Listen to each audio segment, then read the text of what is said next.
Salut à tous. Pour ce nouvel épisode des Cinecdotes, nous allons nous attaquer ensemble à un gros morceau de cinéma qui n'est autre que Hollywood.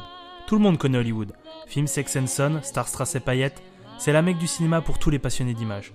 Tout le monde connaît Hollywood, mais peu de gens connaissent ses prémices. Et à l'image de Rome, la plus grande des usines à rêves ne s'est pas faite en un jour. Je vous invite donc à retracer avec moi son incroyable histoire. Just us. And the cameras.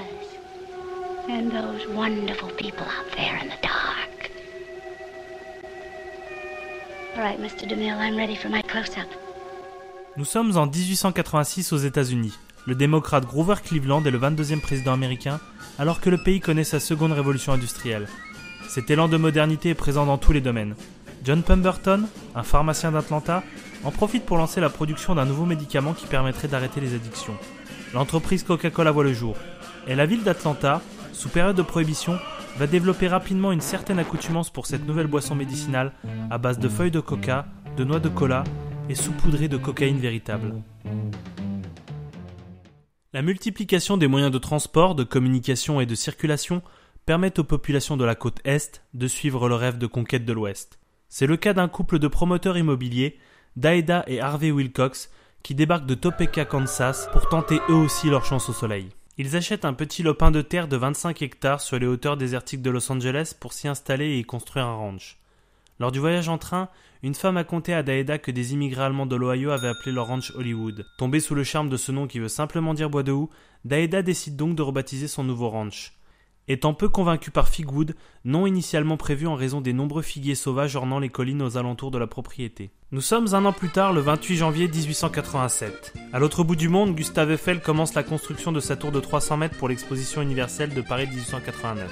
Quelques jours plus tard, le 1er février, Harvey Wilcox dépose officiellement le nom de Hollywood aux autorités de Los Angeles. La ville de Hollywood est désormais créée. Elle est composée de quelques petites propriétés et d'un axe principal appelé Prospect Avenue. Voulant attirer du monde dans leur petite localité, les Wilcox vendent à un bon prix des lots de terrain aux abords de l'allée principale de leur future ville. Daeda s'empresse de trouver des fonds pour construire des églises, une école et une bibliothèque. Très vite, les gens affluent pour habiter cette petite localité agraire où l'on cultive les citrons, les oranges et les ananas.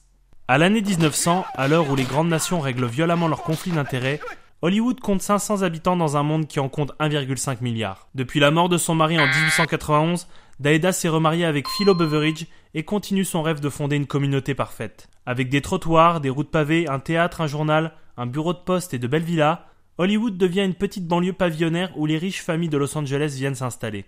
En 1902, la municipalité gagne en prestige avec l'ouverture du Hollywood Hotel. Hôtel qui sera par la suite transformé en théâtre et deviendra 100 ans plus tard le lieu officiel de la cérémonie des Oscars sous le nom de Dolby Theatre. Hollywood devient peu à peu l'objet de tous les regards, et la ville de Los Angeles n'est pas la dernière à surveiller ce qu'il se passe au pied de ses collines. Après avoir raffermi les liens avec la petite localité, notamment en aménageant une ligne de tramway, Hollywood accepte d'être rattaché à Los Angeles et devient un quartier de la ville en 1910. La grande Prospect Avenue est renommée Hollywood Boulevard, et les autorités en font la principale attraction de la cité. L'Office du tourisme vante aux visiteurs la diversité des paysages et le formidable ensoleillement dont bénéficie la région près de 350 jours par an. Très vite, ces nouvelles s'ébruitent à l'autre bout du pays.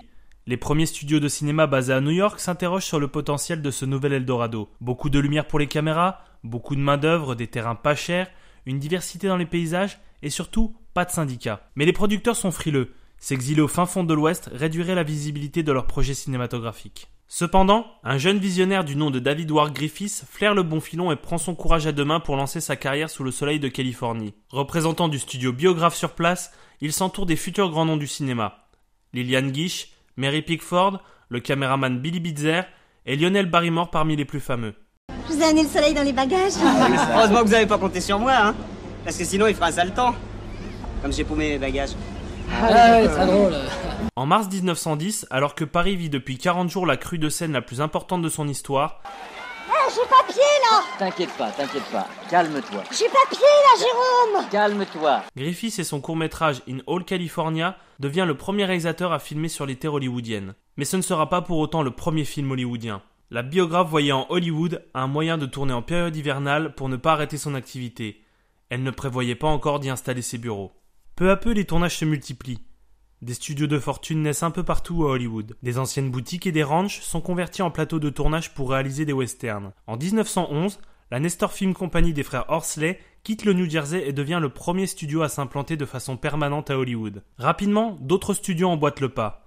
La Universal Film Manufacturing Company de Carlyle en 1912 et la Lasky Feature Play Company en 1913. Cette société créée par Jesse Lasky, un producteur de vaudeville, et son beau-frère vendeur de gants Samuel Goldfish, deviendra la future Paramount Pictures. Pour frapper fort, les deux compères font appel à un duo de réalisateurs, le chevronné Oscar Apfel et un novice du nom de Cécile B2000 pour accomplir un projet audacieux, réaliser le premier long métrage exclusivement hollywoodien. Le film sera une adaptation d'une pièce d'Edwin Milton Royle. Le tournage commence le 29 décembre 1913 avec un budget de $15 000, avec Apfel à la réalisation et 2000 à la direction d'acteurs. Le 23 février 1914, après 2 mois de tournage, The Squawman est présenté au public en avant-première à Los Angeles. La projection est un vrai test du fait de sa longueur, 6 bobines, ce qui équivaut à 1h20 de film. Un petit incident de saut de pellicule vient gâcher le spectacle, mais une fois réglé, le film est salué et devient un franc succès. Il rapporte à Lasky et Goldfish 10 fois le budget initial. Cette réussite pousse les deux producteurs à continuer sur leur lancée. Ils ne savent pas encore qu'ils viennent de créer le studio système hollywoodien. De gros budgets et des films fabriqués et distribués à la chaîne. Le cinéma américain a désormais les yeux rivés sur Hollywood. Quelques mois plus tard, ayant pu constater la fantastique évolution d'un rêve qu'elle s'était fixé il y a de ça 30 ans, Dinah Wilcox, la mère d'Hollywood, s'éteint le 7 août 1914 à l'âge de 52 ans.